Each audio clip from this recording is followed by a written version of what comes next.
Sir Prajakeeya ಒಂದು ರಾಜಕೀಯ ಪಕ್ಷ ಅಲ್ವಾ ಸರ್? ಅಲ್ಲ, ರಾಜಕೀಯ ಪಕ್ಷನ ರಾಜನ ತೆಗೆದಿದ್ದೀನಿ ಅಷ್ಟೇ. ಅಂದ್ರೆ ಅದು ನಡೀತಿರೋ ಪ್ರಜೆಗಳಿಂದ, ಆದ್ರಿಂದ ಪ್ರಜಾಪ್ರಭುತ್ವ ಇರೋದ್ರಿಂದ ಅದಕ್ಕೆ ಪ್ರಜಾಕೀಯ ಅಂತ ಇಟ್ಟಿರೋದು. ಪೀಪಲ್ಸ್ ಪೊಲಿಟಿಕಲ್ ಪಾರ್ಟಿ ಅಷ್ಟೇ. So it's basically political party. ಹೌದೌದು. ಅದ್ರ ಉದ್ದೇಶ ಏನು ಸರ್? ಪೀಪಲ್ ಅಷ್ಟೇ. ಪೀಪಲ್ ಏನ್ ಜನರಿಂದ ಜನರಿಗಾಗಿ ಜನರಿಗೋಸ್ಕರ ಅನ್ನೋದೇ ಹೇಳ್ಬಿಟ್ಟಿದ್ದಾರೆ. ನಮ್ಮ ಸಂವಿಧಾನಬದ್ಧವಾದಂಥ ಪ್ರಜಾಪ್ರಭುತ್ವ ವ್ಯವಸ್ಥೆಯಲ್ಲಿ ಸರ್ ನಾವು ನಮ್ಮ ಸ್ಥಳೀಯ ಶಾಸಕರನ್ನ ಆಯ್ಕೆ ಮಾಡ್ತೀವಿ. ಅವರೆಲ್ಲರೂ ಕೂಡ ತಮ್ಮ ನಾಯಕನನ್ನ ಆಯ್ಕೆ ಮಾಡ್ತಾರೆ.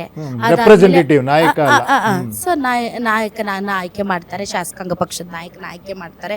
ಅವ್ರು ಮುಂದಿನ ದಿನಗಳಲ್ಲಿ ಮುಖ್ಯಮಂತ್ರಿ ಆಗ್ತಾರೆ, ಸರ್ಕಾರ ರಚನೆ ಆಗುತ್ತೆ. ಅಲ್ಟಿಮೇಟ್ಲಿ ನೀವು ಈ ಪ್ರಜಾಕೀಯವನ್ನ ಈ ವ್ಯವಸ್ಥೆಯಲ್ಲೇ ನಡೆಸ್ಕೊಂಡು ಹೋಗ್ಬೇಕು. ಇದೇ ವ್ಯವಸ್ಥೆ ಸರ್, ಇದೇ ವ್ಯವಸ್ಥೆ.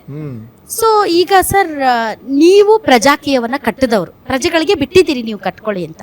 ವಾಟ್ ಈಸ್ ಯುವರ್ ರೋಲ್ ಪ್ರಜಾಕೀಯದಲ್ಲಿ? ನೀವೇನು? ನಾನೊಬ್ಬ ಪ್ರಜೆ, ನಾನೊಬ್ಬ ರಾಜ, ವೋಟ್ ಹಾಕುವಂತ ರಾಜ.